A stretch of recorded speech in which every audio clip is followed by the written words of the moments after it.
দেখেন সৌদি আরবে কত সুন্দর দৃশ্য, শুধু ভাই পাথর আর পাথর। দেখেন তো ওইখানে একটা লোক শুয়ে আছে কোথায় শুয়ে আছে? মরুভূমির মধ্যে পাথরের উপর।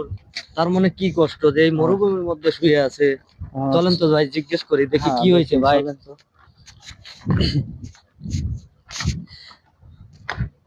কি সমস্যা ভাই, আপনি এখানে শুয়ে আছেন? হ্যালো ভাই, হ্যাঁ ভাই, আপনি এই মরুভূমির মধ্যে শুয়ে আছেন কি জন্য, এই পাথরের উপর? আমার থাকার জায়গা নাই, কাজ কাম নাই। কাজ কাম নাই? না, আমি এক বাঙালির কাছে ছিলাম 3 মাস। ওই জায়গায় কাজ করছি, করার পরে কিছু টাকা দিছে, তার কাজ কাম নাই। সে এখন আমাকে দিয়ে কি করব? পরে আমি গাড়ি গুটি নিয়ে এই মরুভূমির মধ্যে থাকি, এই বলো দিয়ে থাকি। আচ্ছা আপনি কিসের কাজ করছেন? আমি টাইজের কাজ করছি, আমার আর থাকার জায়গা নাই। রায়তলি এনে থাকি, বলো দিয়ে থাকি। আপনি সৌদি আরব আসছেন কতদিন হলো? 2 বছর ধরে আকামা নাই?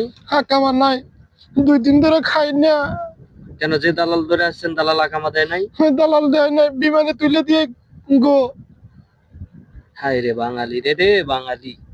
একটা বাঙালি কিভাবে পারে আর একটা বাঙালির ক্ষতি করতে? ওরা মানুষ না।